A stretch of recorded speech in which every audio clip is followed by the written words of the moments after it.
Miguel Alemán Valdés nació en Sayula, Veracruz, el 29 de septiembre de 1900, presidente constitucional del 1 de diciembre de 1946 al 30 de noviembre de 1952. Murió en la capital del país el 14 de mayo de 1983. Realizó su educación elemental en Veracruz. En 1920 ingresó a la Escuela Nacional Preparatoria y en 1928 obtuvo el título de abogado de la Escuela Nacional de Jurisprudencia. Inició su carrera pública como abogado consultor de la Secretaría de Agricultura y Ganadería, magistrado del Tribunal Superior de Justicia del Distrito Federal de 1934, senador de 1936 a 1940 y gobernador de su estado natal 1936-1940. Dirigió la campaña presidencial de Miguel Ávila Camacho en 1940. Su gobierno verificó el traslado de la política de manos de los militares revolucionarios a las de los civiles con formación universitaria. La coyuntura económica de la posguerra permitió la modernización del país a través de la industrialización y la urbanización, que tenía como telón de fondo una relativa estabilidad social debido al ejercicio severo de la autoridad. Durante su gobierno se llevaron a cabo importantes obras en comunicaciones, vivienda y educación, como la ciudad universitaria de la Universidad Nacional Autónoma de México. Una vez terminada su gestión, fue presidente del Consejo Nacional de Turismo. Adolfo Ruiz Cortines. Nació en el puerto de Veracruz el 30 de diciembre de 1889, presidente constitucional del 1 de diciembre de 1952 al 30 de noviembre de 1958. Murió en su ciudad natal el 3 de diciembre de 1973. En 1913 se incorporó a la lucha revolucionaria. Ejerciendo funciones administrativas, obtuvo el grado de mayor. Se retiró del ejército en 1926. Trabajó en el Departamento de Estadística Nacional, donde permaneció hasta 1935. Inició su carrera política como oficial mayor del Departamento de Distrito Federal. Fue diputado de Tuxpan en 1937, oficial mayor de la Secretaría de Gobernación en 1940 y gobernador de su estado natal de 1944 a 1950. Fue secretario de Gobernación de 1950 a 1952, posición desde la que llegó a la presidencia del país. Su gobierno sentó las bases para el desarrollo estabilizador. Tuvo cautela en el gasto público, mínimo endeudamiento externo, apertura a la inversión extranjera, bajos salarios y estabilización de precios. Durante su gobierno se crearon mecanismos de distribución de productos básicos de consumo popular. También se otorgó el voto a la mujer. Al final de su periodo se produjeron movilizaciones de maestros y ferrocarrileros en protesta por los bajos salarios y el control sindical, las que fueron duramente reprimidas. Adolfo López Mateos nació en Atizapán, Estado de México, el 26 de mayo de 1909, presidente constitucional del 1 de diciembre de 1958 al 30 de noviembre de 1964. Murió en Ciudad de México el 22 de septiembre de 1969. Abogado. En 1929 militó en la campaña vasconcelista y ello marcó su vida. Poco después fungió como secretario particular del exgobernador del Estado de México, Carlos Riva Palacio. Vinculado a la política mexiquense, ocupó la dirección del Instituto Científico y Literario de Toluca entre 1944 y 1946, año en el que fue elegido senador. En el gobierno de Adolfo Ruiz Cortines de 1952 a 1958 se desempeñó como secretario de Trabajo y Previsión Social. En 1958 fue electo presidente de la República. Durante su sexenio enfrentó conflictos sociales como el de los ferrocarrileros y la guerrilla encabezada por Rubén Jaramillo. Consiguió la devolución a México del territorio de Chamizal por parte de los Estados Unidos y enarboló la bandera de la autodeterminación en los pueblos. La educación y la cultura recibieron un fuerte impulso manifestado en la construcción de los museos nacionales más importantes y la creación del libro de texto gratuito. Funcionalismo. El término arquitectura moderna designa el conjunto de corrientes o estilos de la arquitectura que se han desarrollado a lo largo del siglo XX en todo el mundo.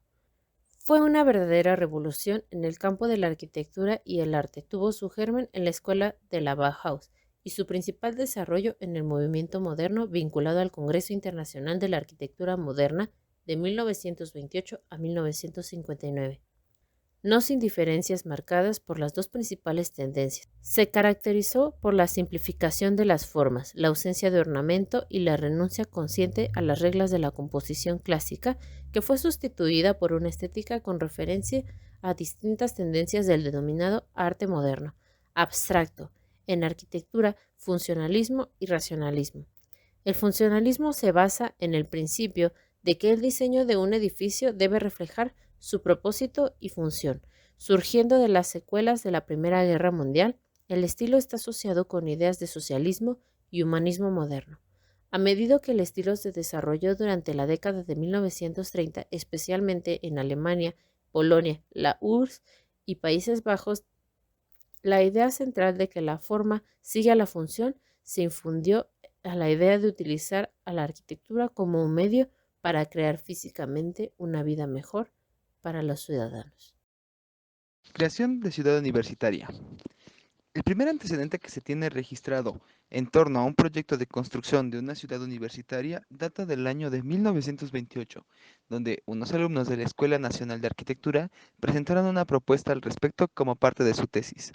En 1943, siendo rector Rodolfo Brito Foucher, fue seleccionado el sitio para construir la ciudad universitaria en el Pedregal de San Ángel, ubicada al sur del Valle de México. Se caracteriza por la roca volcánica, producto de diversas erupciones ocurridas hace más de 2400 años. Durante el rectorado de Genaro Fernández MacGregor, la universidad presentó al gobierno federal una propuesta para la ley sobre fundación y construcción de la ciudad universitaria, la cual fue aprobada por el Congreso de la Unión el 31 de diciembre de 1945. Al año siguiente, el rector Salvador Subirán gestionó la adquisición de los terrenos requeridos, cuya extensión alcanzaba las 733 hectáreas. A finales de 1946, siendo presidente Miguel Alemán, se dispuso de los recursos financieros necesarios para continuar con el plan de construcción. La comisión organizó un concurso de anteproyectos, al que fueron convocados la Escuela Nacional de Arquitectura, la Sociedad de Arquitectos Mexicanos y el Colegio Nacional de Arquitectos de México.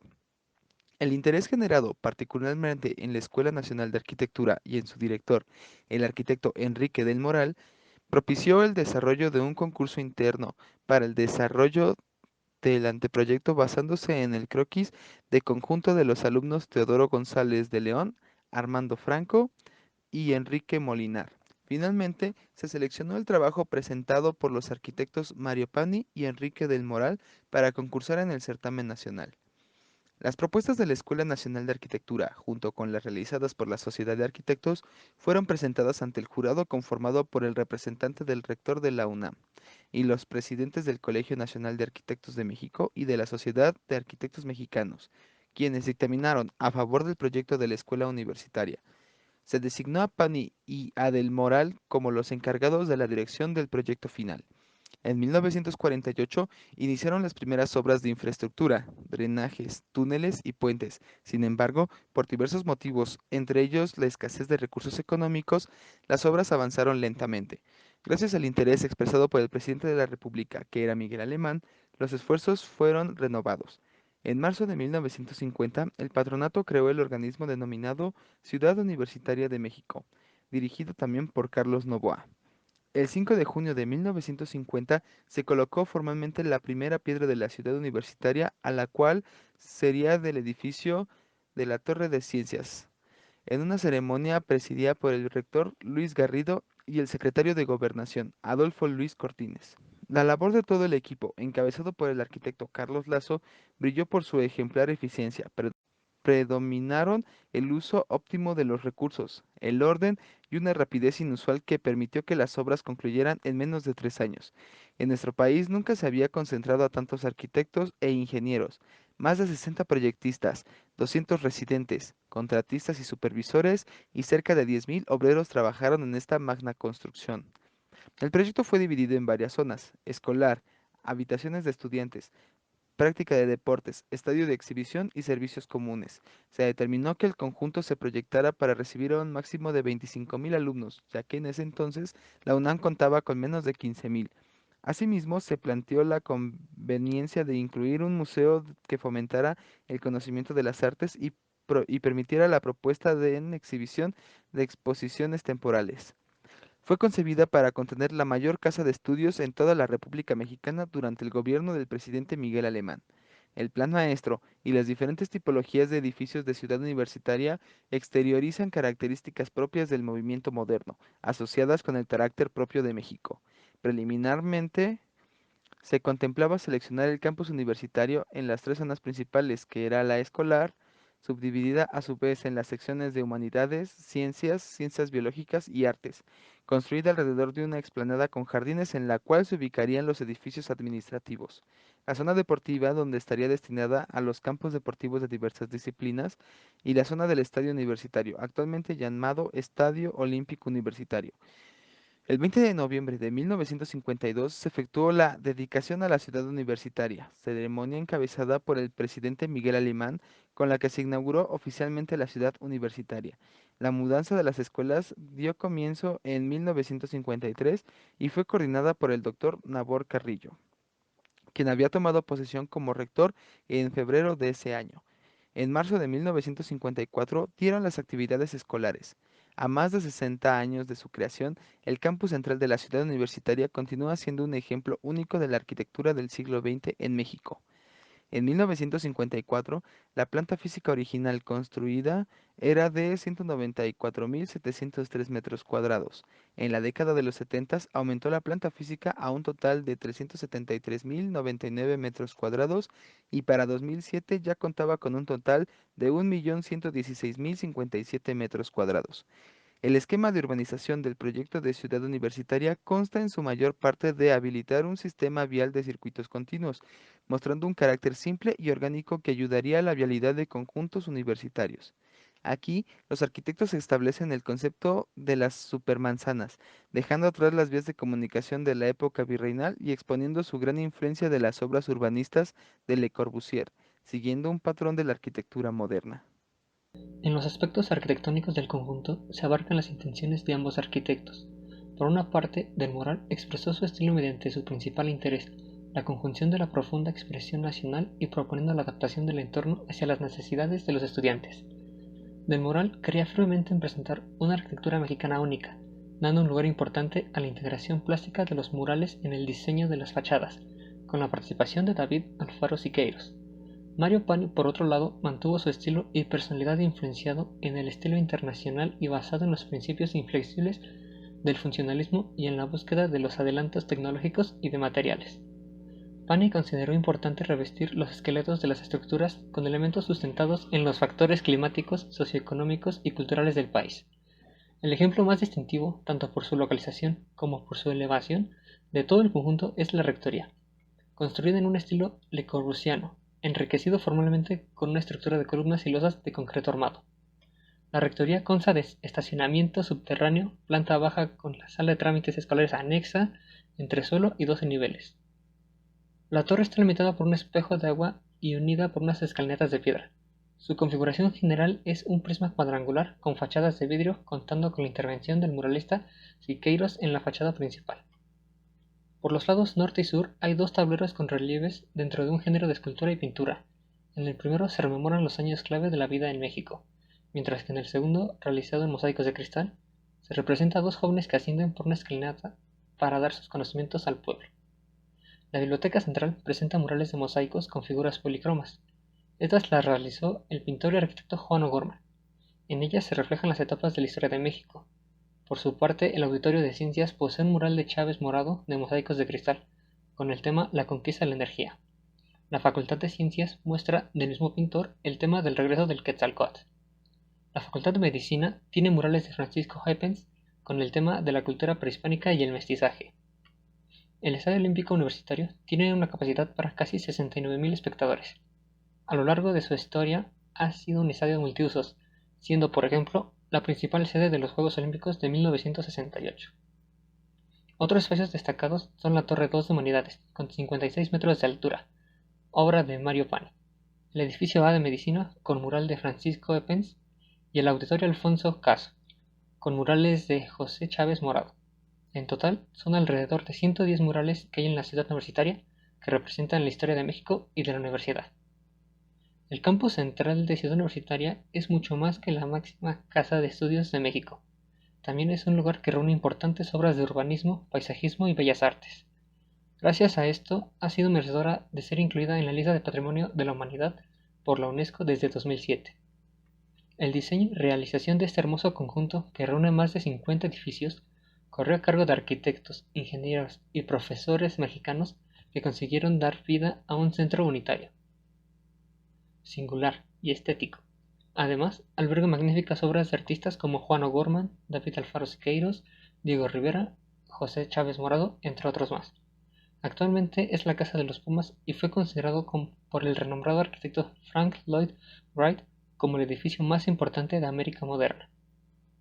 El estadio cuenta con un maravilloso mural de Diego Rivera denominado La Universidad, la Familia Mexicana, la Paz y la Juventud Deportista. La obra, realizada con piedras de colores naturales, muestra el escudo universitario compuesto por el águila americana y el cóndor andino, bajo cuyas alas extendidas se encuentran un padre y una madre entregando la paloma de la paz a su hijo. Mientras tanto, en sus extremos se hallan las figuras de dos atletas, un hombre y una mujer, que encienden la antorcha del fuego olímpico. La estampa se complementa con la imagen del dios Quetzalcóatl, la serpiente emplumada. Esta obra arquitectónica y urbanística se puede incluir en el movimiento moderno que se caracteriza por el funcionalismo y racionalismo, que se inclina más a la estructura y al espacio, dando lugar a una síntesis entre las corrientes internacionales y algunos elementos tomados de la tradición, que constituye el ejemplo más representativo de la arquitectura moderna mexicana. Se enfatizan entre los valores más importantes que le permitieron su inscripción: la arquitectura funcionalista del conjunto, la aplicación del movimiento plástico mexicano denominado integración plástica, así como los modelos urbanos y de diseño de paisaje. El conjunto urbano Presidente Miguel Alemán, conocido simplemente como multifamiliar alemán, es un conjunto habitacional ubicado en la Colonia del Valle, al sur del centro de la Ciudad de México, construido de 1947 a 1949. El rápido crecimiento de la población de la Ciudad de México, que acumuló en pocos años un contingente de habitantes excesivo sin que la industria de la construcción siguiera un ritmo paralelo, condujo al urgente planteamiento de los conflictos derivados de la deficiencia de satisfactores primarios cuya demanda accede a las posibilidades inmediatas. La resolución del problema se vuelve más difícil cuando las familias no cuentan con importantes recursos para la vida ni con el auxilio de un espíritu de ahorro, cuando, por otra parte, la descompensación del ciclo económico produce un alza inmoderada en los precios, determinantes de la escasez o carestía de los materiales y de la mano de obra. Este impide además el desarrollo de un programa de economía pública que asegure una pronta conjuración de la crisis de la vivienda. Su construcción inició en 1948. Fue diseñado y proyectado por el arquitecto Mario Panidarqui, en colaboración con el arquitecto Salvador Ortega y el ingeniero Bernardo Quintana, quien fundó entonces la empresa Ingenieros Civiles Asociados, encargada de presentar un estudio que estableció la factibilidad del conjunto a la Dirección General de Pensiones. Pani tomó el modelo paradigmático funcionalista que Le Corbusier defendió con la Villa Radiante, hecha en Marsella, aunque agregó nuevos modelos de circulación interna para tener una ventilación adecuada en las cocinas y los baños de cada departamento mediante puentes al aire libre. El proyecto solicitado por la dependencia originalmente proyectaba 800 casas en un terreno de 40.000 metros cuadrados, contraponiendo los arquitectos un conjunto urbano de alta densidad de 1.080 departamentos, con una superficie de construcción de 20% jardinada.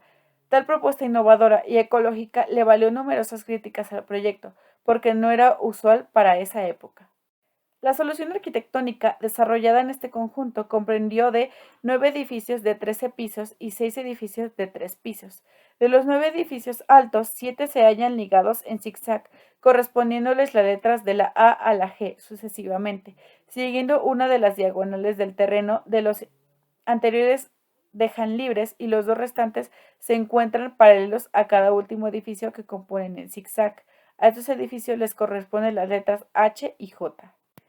Los 6 edificios bajos se agrupan paralelamente a la avenida Coyoacán, 3 sobre la calle Félix Cuevas y los otros 3 sobre la calle Parroquia, divididos en 2 secciones, lo cual hace un total de 12 condominios correspondiéndoles las letras de la K a la V, componiendo una gran total de 1.080 departamentos, todos tan altos como los bajos. Siguen la línea norte-sur, permitiendo que la casi totalidad de las habitaciones vean al oriente o al poniente, y las que se encuentran en los edificios de la liga vean al sur. Las construcciones se ocupan aproximadamente solo por el 20% del terreno. Fue el primer multifamiliar en el que se utilizó el concreto sin recubrimiento, simplemente despulido con cincel. Pani puso en práctica aquí una técnica que había ensayado en otros proyectos, los edificios en zigzag, o como lo define el arquitecto Carlos González Lobo, el sistema de 2 en 3. Se trata de edificios en los que cada tercer piso hay una calle, no un pasillo, sino una calle con jardineras y bancas, describió González Lobo en el documental Con los ojos de Pani. Esas calles permiten que cada departamento tenga fachada. Con este multifamiliar, el arquitecto fue además pionero en la vivienda vertical. El proyecto original pedía 800 casas, pero él propuso 1080 departamentos usando la tercera parte del terreno. El resto lo usaría para jardines, comercios y zonas de esparcimiento. Fue así el primer proyecto en el que propuso en práctica su filosofía de reanimar la vida de barrio con mucha actividad hacia la calle, pero paz al interior. La Torre Latinoamericana. La Torre Latinoamericana es un rascacielos ubicado en la esquina que forman las calles de Madero y el eje central Lázaro Cárdenas, en el centro histórico de la Ciudad de México. Fue diseñada por el arquitecto mexicano Augusto Álvarez. Es un rascacielos que se ha convertido en emblemático para la Ciudad de México y justamente catalogada como monumento artístico por el INBA. Su estilo característico del movimiento moderno hace referencia a los rascacielos estadounidenses, como el Empire State de Nueva York, siendo este su mayor influencia.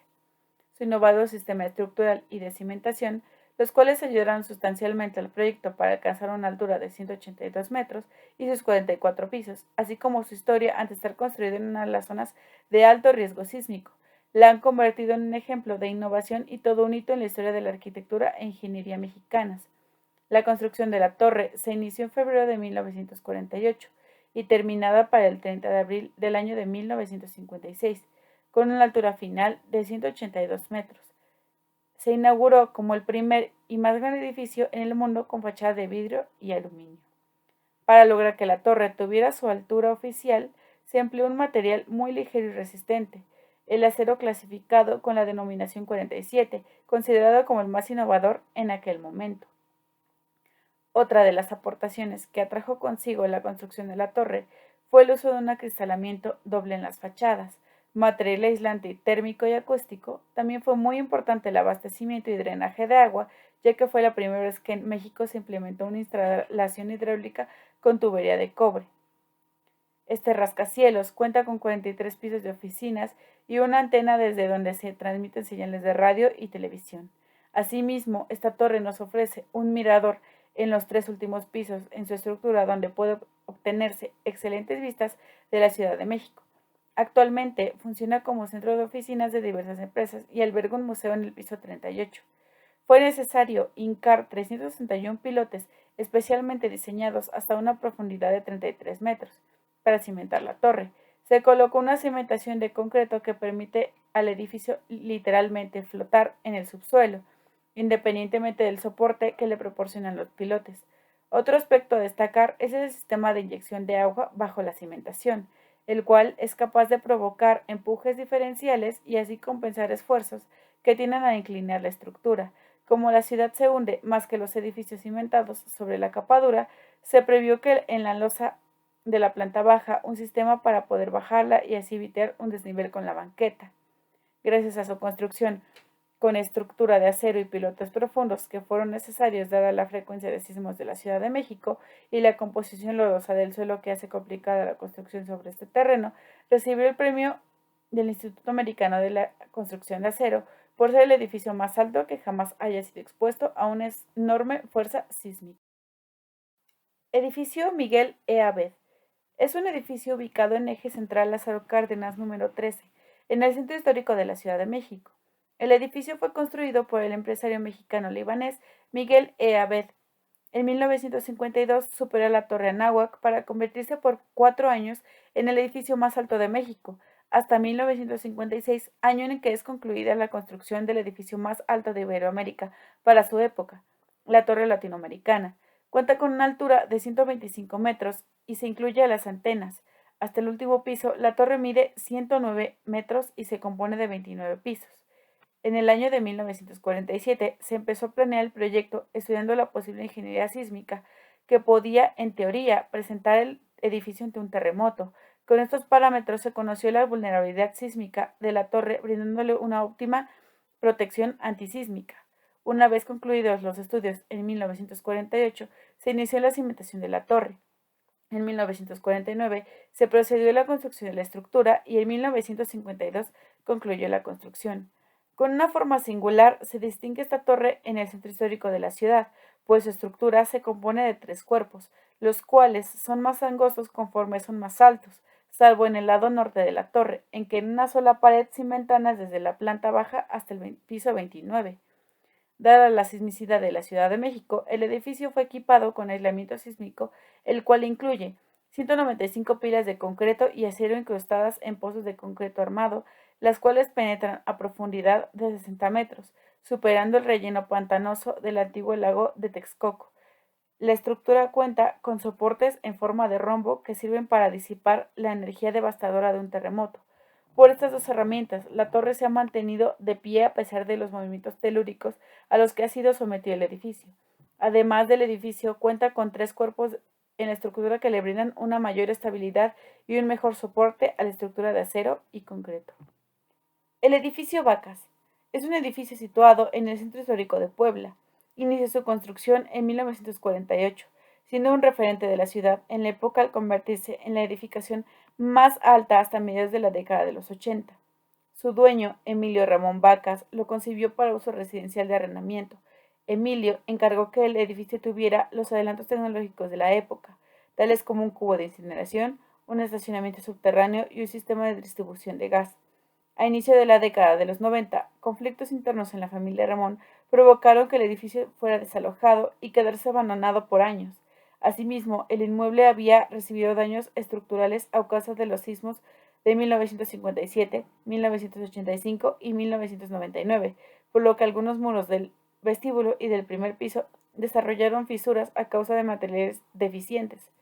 En 2005, el empresario Pedro Osejo formó una inmobiliaria con el objetivo de rescatar el edificio, además de contribuir a la recuperación del centro histórico de Puebla. El proyecto fue encargado del arquitecto Sergio Gallardo y supervisado por el Instituto Nacional de Antropología e Historia. El inmueble fue diseñado bajo el estilo de Art Deco tardío, por disposición del Instituto Nacional de Antropología e Historia.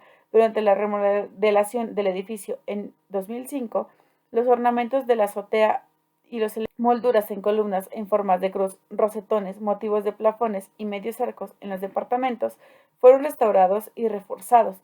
También se mantuvieron los barandales de la herrería de la fachada, las columnas y el alto relieve del primer nivel. Palacio Municipal de Guadalajara. Es un edificio construido entre 1949 y 1952, que es sede del Ayuntamiento Municipal de la capital del estado de Jalisco. Se encuentra localizado en el centro histórico de Guadalajara, Jalisco. La fachada del inmueble originalmente tenía un estilo neoclásico. Es un edificio realizado a mediados del siglo XX. Desde su fundación, el ayuntamiento anduvo por diferentes sitios. No fue sino hasta 1948 cuando se prendió la idea de darle una sede definitiva, utilizando para ello la manzana que ocupaba el Palacio Episcopal y la Casa de la Moneda. Un sólido y modesto edificio virreinal. En su lugar se levantó una construcción neocolonial, proyecto del arquitecto Vicente Mendiola y realización de la Sociedad de Ingenieros y Arquitectos de Guadalajara. En su estilo se emplearon formas clásicas empleadas continuamente por Vicente Mendiola, renunciando a la corriente funcionalista que estaba de moda en aquellos tiempos en la arquitectura mexicana. Actualmente el edificio alberga las oficinas de la Presidencia Municipal, las sindicaturas y la Secretaría del Ayuntamiento y algunas otras. Posee 2 recintos solemnes, el Salón de Presidentes y el de Cabildos, este último decorado con un estilo de fines del siglo XIX y luces murales de Gabriel Flores. El Cárcamo, también llamado de Lerma, es una obra ubicada en la segunda sección del bosque de Chapultepec, en la Ciudad de México, de la que destaca el conjunto arquitectónico integrado por el edificio, obra del arquitecto Ricardo Rivas. En su interior del mural, originalmente subacuático, de El agua, origen de la vida, del muralista mexicano Diego Rivera. El edificio se construyó en 1951 para conmemorar el final de las obras del sistema Lerma, que aún abastecen a la Ciudad de México de agua potable y pasan por el lugar, aunque desviados del propio edificio, como originalmente se concibió. Actualmente es parte del Museo de Historia Natural. El edificio es obra del arquitecto Ricardo Rivas, de estilo funcionalista, con elementos inspirados y abstraídos en la arquitectura mesoamericana, notable en los 4 remates gárgola alusivos a Quetzalcóatl. Según la especialista Luis Noel, el cárcamo se asemeja a un templo clásico, con una serie de columnas al frente y en la parte posterior, que protegen a la diosa agua. Fue proyectado inicialmente para ser decorado en su totalidad, incluidos muros, pechinas y tambor de la cúpula que remata el edificio, y amplificó el sonido de las aguas corrientes provenientes del Lerma en todo el edificio. Rivas, integrante de la Unión de Arquitectos Socialistas y miembro del Partido Comunista Mexicano, fue un arquitecto con pocas obras en la Ciudad de México, partidario de las soluciones arquitectónicas pensadas en la clase obrera. Es muy probable que el vínculo entre Rivas y Rivera haya ocurrido por su militancia de izquierda. El edificio está dedicado a los trabajadores que perdieron la vida en la construcción del sistema hidráulico, como indica una placa en el acceso al lugar. Aeropuerto Internacional de la Ciudad de México. El Aeropuerto Internacional de la Ciudad de México, oficialmente Aeropuerto Internacional Benito Juárez de la Ciudad de México, es un aeropuerto comercial que sirve a la zona metropolitana del Valle de México. El arquitecto que lo realizó es desconocido. Sin embargo, el aeropuerto que conocemos actualmente tuvo lugar hasta 1952. En ese entonces se inauguró la pista 05D-23I, una nueva plataforma, el edificio terminal, la torre de control y un edificio para autoridades de la terminal aérea. El estilo arquitectónico de la obra es funcionalista. Sus materiales son concreto armado, acero, concreto asfáltico y vidrio. Su sistema constructivo, por otra parte, cuenta una construcción de estructura de concreto armado con una cimentación a base de pilotes. Auditorio Nacional. El Auditorio Nacional es un centro de espectáculos ubicado en la avenida Paseo de la Reforma de la colonia Chapultepec, en la Ciudad de México, justo enfrente de la zona hotelera Polanco y a un costado de Campo Marte. Fernando Parra Hernández, Fernando Ventral Puga, Fernando Peña Castellanos y Óscar del Buen fueron los arquitectos responsables de este proyecto. Sin embargo, debido a que la obra fue pospuesta en varias ocasiones, en los años 80 se llegó a la conclusión de que era necesaria una remodelación del recinto. Por ello, el INBA, el CONACULTA y el Gobierno del Distrito Federal encomendaron a los arquitectos Teodoro González de León y Abraham Zabludowski un proyecto de remodelación. El estilo arquitectónico de la obra se caracteriza por ser postmodernista con un estilo brutalista. Sus materiales son actualmente una fachada de 190 metros con un marco de concreto sostenido por 2 columnas, mientras que en las escalinatas y el vestíbulo se alzan esculturas de los artistas Juan Soriano, Vicente Rojo y Manuel Felgueres. En su estructura posee hierro remachado que se construyó erguido con la misma técnica empleada en la torre. Carretera Panamericana de Ciudad Juárez, Carretera Federal 45. La carretera abarca los estados de Chihuahua, Durango, Zacatecas, Aguascalientes, Jalisco, Guanajuato, Querétaro e Hidalgo. Sin embargo, durante el mandato de Miguel Alemán, solo se construyó el tramo que va de Ciudad Juárez, Chihuahua, a El Octal, Chiapas, con un trazo de 3.446 kilómetros. Esta carretera fue originalmente concebida en la Quinta Conferencia Internacional de los Estados Americanos. Poseía un estilo funcionalista, pues su intención bien era la de crear conectividad.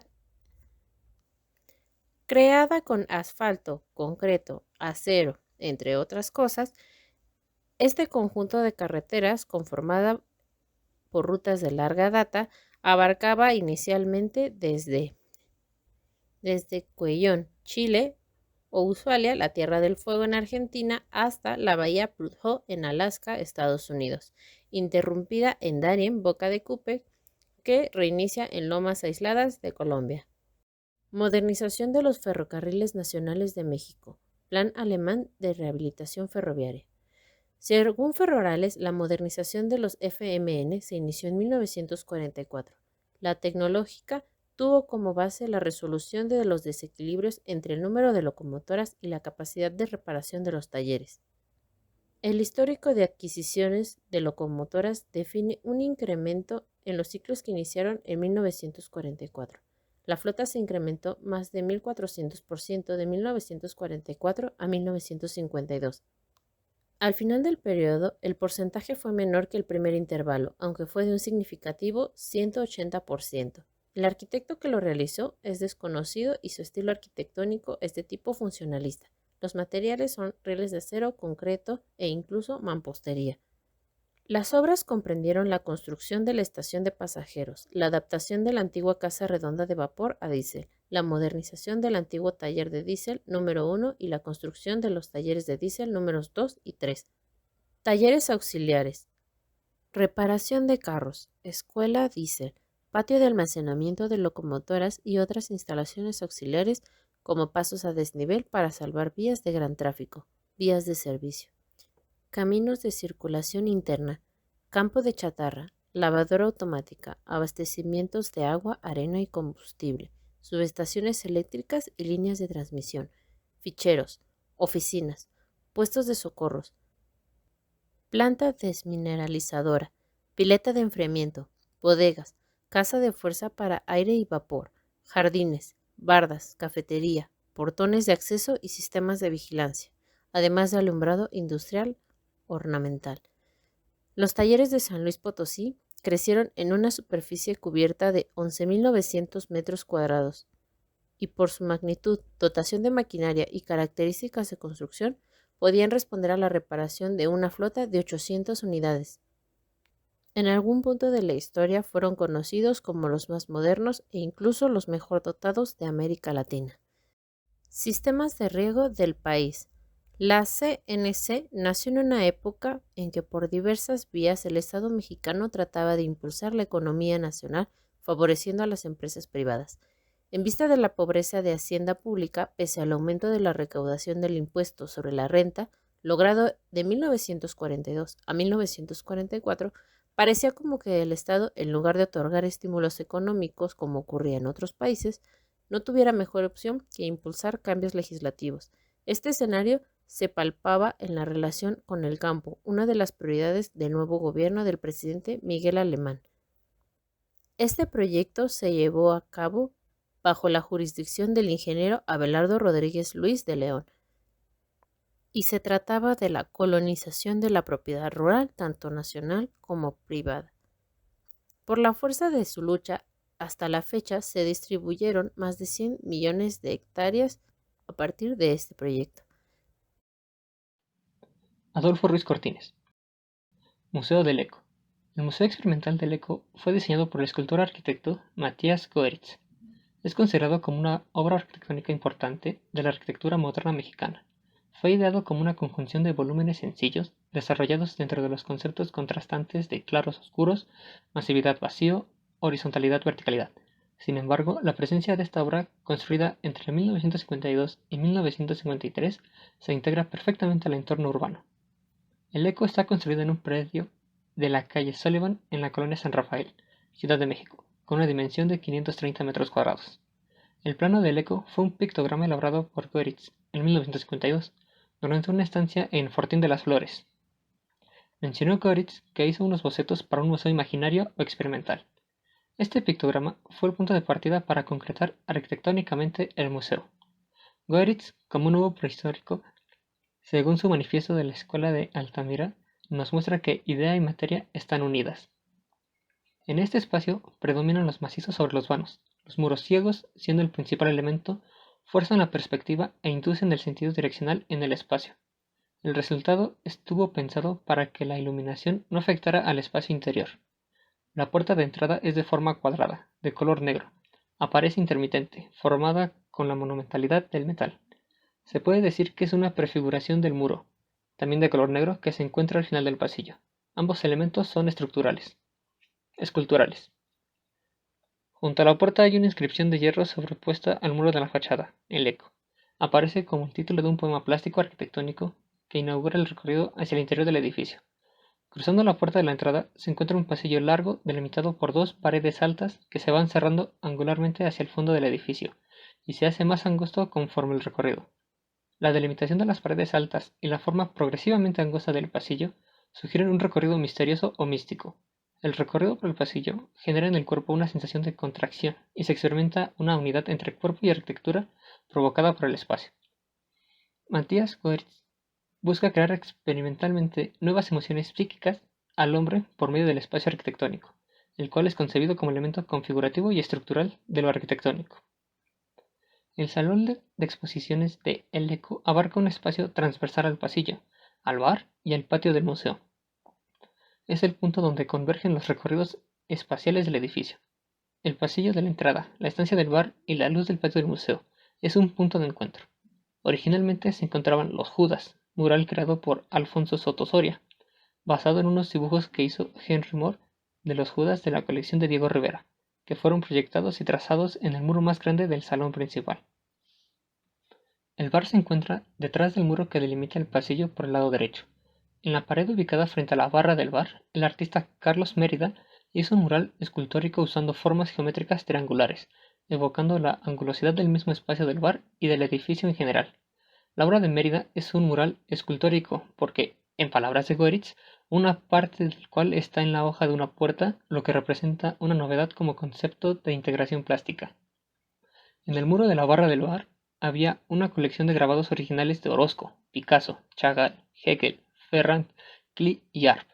Podemos decir que en el bar era una pequeña galería de arte donde se podía experimentar un ambiente íntimo y acogedor, un espacio que bien se podía prestar al diálogo e intercambio de ideas acerca del arte entre los visitantes. El bar es, pues, otro punto de encuentro dentro del espacio arquitectónico de El Eco. Fue diseñado como una estructura poética, cuya disposición de corredores, techos, muros, recintos y vanos llevaban a sus visitantes a reflejar su experiencia del espacio en un acto emocional. Este concepto desafiaba los intereses dominantes del funcionalismo en la arquitectura durante ese momento. Al usar su diseño en el Manifiesto de la Arquitectura Emocional, que escribe inspirado también en la experiencia religiosa y la arquitectura gótica y barroca, Goeritz concibió el edificio como una escultura penetrable. Este espacio fue la creación de una plataforma para las artes sin precedentes en el contexto del arte mexicano e internacional de los años 50. Parte del enigma, el misticismo y el poder del eco radica en la vida errática que ha llevado a lo largo de los años. Comenzó como un museo experimental, un museo sin colección cuya intención era expandir los lenguajes de las artes.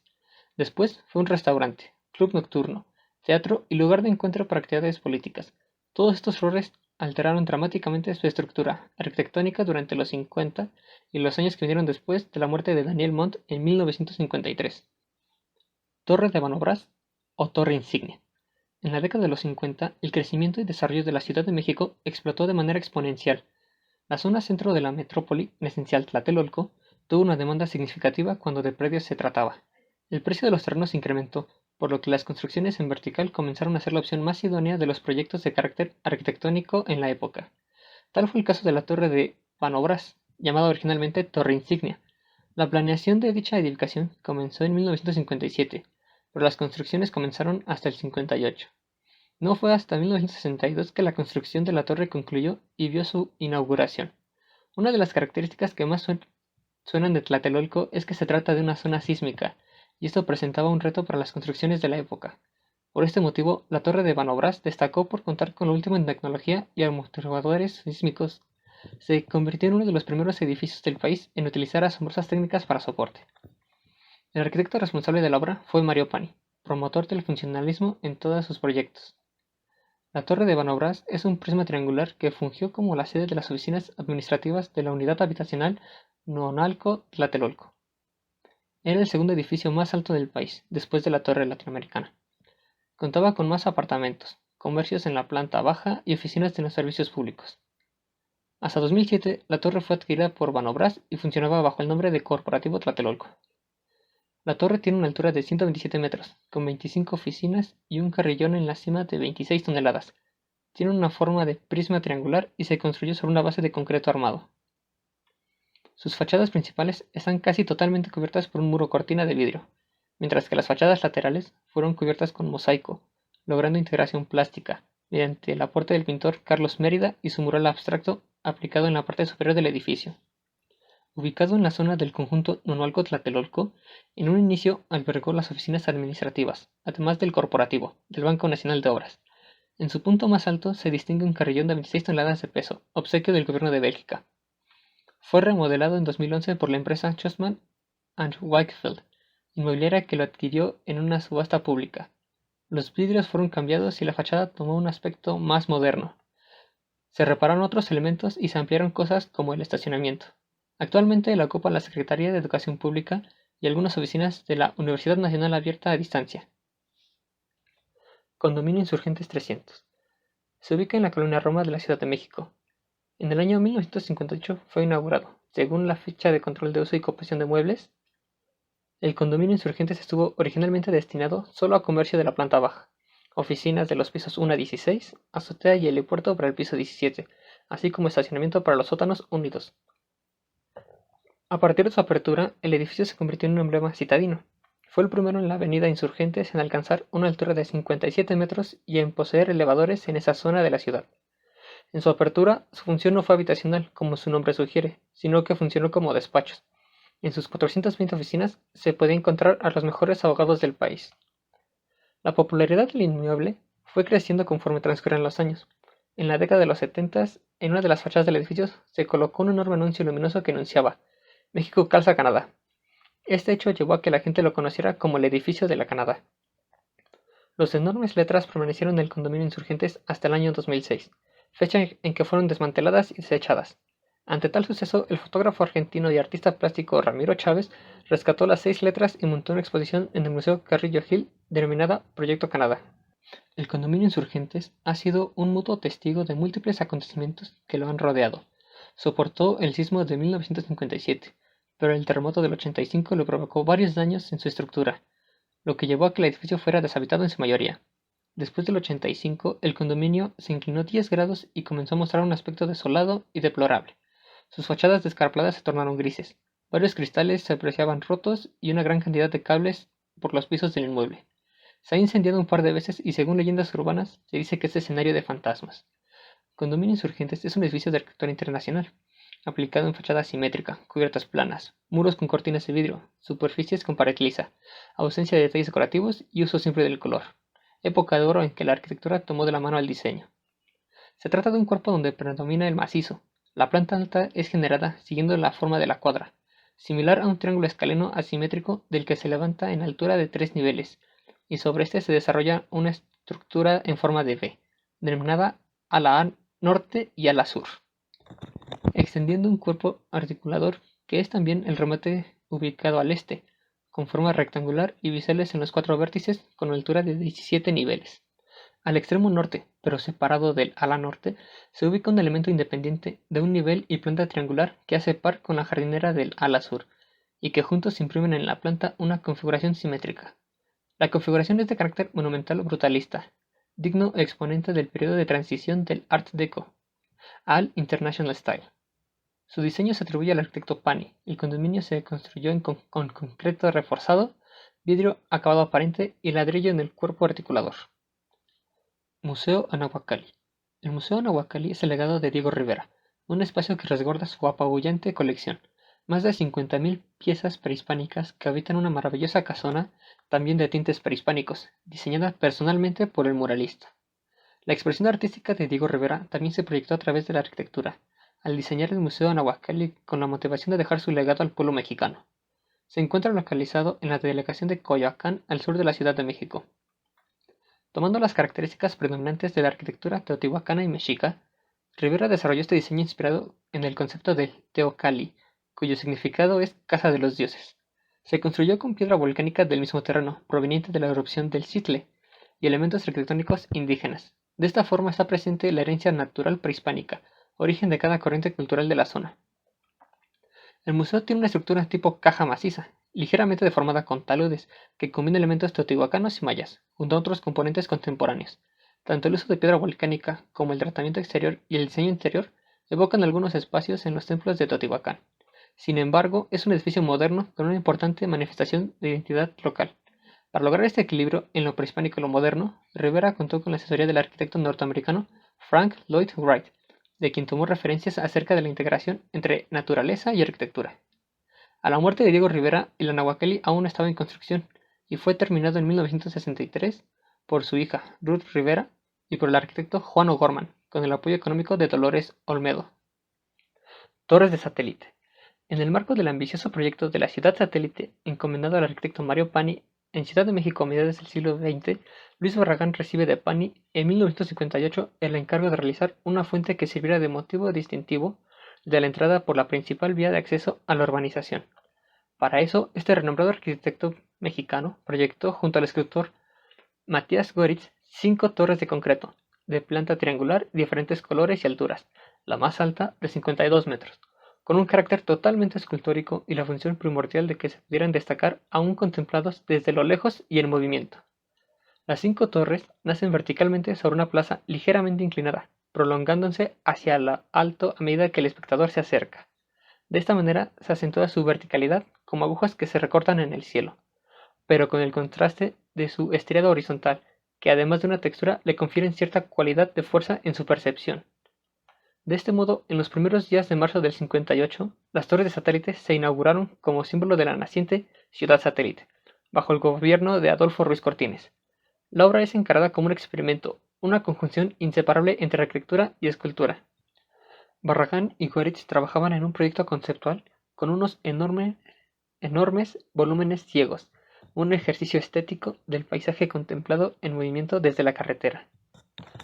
Así las torres de satélite resultan ser un conjunto escultórico formado por 5 bloques de concreto armado, con alturas variables, implementadas de manera aparentemente aleatoria sobre una plancha de concreto, dura y desprovista de cualquier otro elemento. Son edificaciones triangulares totalmente huecas y carentes de techo. Los prismas consiguen trampear su geometría a medida que el movimiento modifica su percepción, a veces como planos regulares, otras como líneas de fuego hacia el cielo, como vértices finos o murallas pesadas. Poseen la textura del encofrado del concreto con estrellas a cada metro, que se consiguió aplicando las técnicas empleadas en la construcción de chimeneas industriales, aumentando visualmente su altura. Se destacan por su intenso colorido, el empleo de los colores brillantes, así como la disposición de las torres, la textura y su escala, integran lo mexicano con la devoción cosmopolita. Hasta ahora han sufrido diversas modificaciones en sus colores. Los colores originales fueron blanco, amarillo y ocre, de acuerdo a la inspiración que sus creadores encontraron en las torres de San Gimignano en Italia. Sin embargo, con motivo de las Olimpiadas México 1968, fueron pintadas, por ideas de Matías Goetz, con color anaranjado, para contrastar con el azul del cielo. Luego, en 1989, fueron nuevamente pintados los 6.644 metros cuadrados de su superficie. 2 torres blancas, una azul, una amarilla y una roja, a cargo de las empresas Nervión y Bayer de México. Conjunto urbano Noacalco-Tlatelolco. El conjunto urbano, presidente Adolfo López Mateos de Noacalco-Tlatelolco, conocido también como Tlatelolco, es un conjunto habitacional ubicado en el centro de la Ciudad de México, diseñado bajo los preceptos del movimiento moderno. Su construcción inició en el año de 1960. Fue proyectada por el arquitecto Mario Pani, asistido por los arquitectos Luis Ramos Cunningham y Ricardo de Robina, en 964.000 metros cuadrados de extensión, que fueron lotes baldíos del sindicato ferrocarrilero y talleres de la empresa La Consilodaria. El Instituto de Ingeniería de la UNAM participó en el estudio de las estructuras y de las cimentaciones. Casi todos los edificios se diseñaron utilizando cascarones de concreto invertidos, con una notable economía de costos en cimentación. Originalmente, Pani contemplaba regenerar lo que identificó como una herradura de tugurios que rodeaba la ciudad, reubicando a los marginados en más de 15 supermanzanas que irían desde la Avenida de los Insurgentes hasta San Lázaro. Varios ejes viales las atravesarían en dirección al Zócalo. Los 3 bloques que se concluyeron fueron llamados la Independencia, la Reforma y la República, aludiendo a estas los nombres de los edificios en cada una. El conjunto fue inaugurado el 21 de noviembre de 1964 por el presidente Adolfo López Mateos. En este mismo conjunto se llevó a cabo la matanza del 2 de octubre de 1968, donde miles de personas se reunieron en la Plaza de las Tres Culturas de Tlatelolco ante la vigilancia del ejército.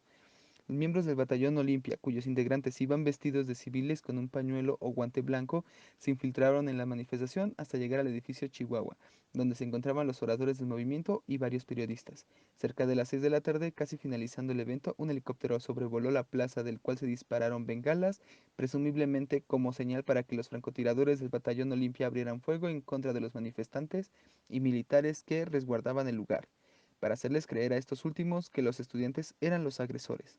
Los militares, en su intento de defenderse, repelieron la agresión, pero ante la confusión, los disparos no fueron dirigidos contra sus agresores, sino hacia la multitud de manifestantes que se encontraban en la plaza. Condominio Guadalajara. En la década de los 60 fue construido el primer edificio que superó los 100 metros de altura de Guadalajara y fue considerado el más alto de Jalisco por mucho tiempo, visible desde cualquier punto de la ciudad en aquel entonces. Se trata del Condominio Guadalajara, ubicado a pocos metros del centro histórico. Se colocó la primera piedra el 9 de marzo de 1962, mientras que el 3 de mayo de 1962 se colocó la primera columna de acero para dar inicio a la gran obra. El arquitecto tapatío Julio de la Peña fue encomendado a principios de 1961 para diseñar lo que sería el edificio más alto del país fuera de la Ciudad de México. El condominio Guadalajara se alza viendo la ciudad oriente. Una plaza pública se abre frente al edificio, separándolo de la calle para crear un espacio para el goce de los ciudadanos, y luego la torre alzándose verticalmente como un prisma perfecto, sin ornamentos ni pretensiones. Sus 92 metros repartidos en 26 pisos son una mezcla de oficinas de abogados, dentistas o simplemente espacios en renta que dejaron de ser negocio hace mucho tiempo, el otrora símbolo de la modernidad tapatía.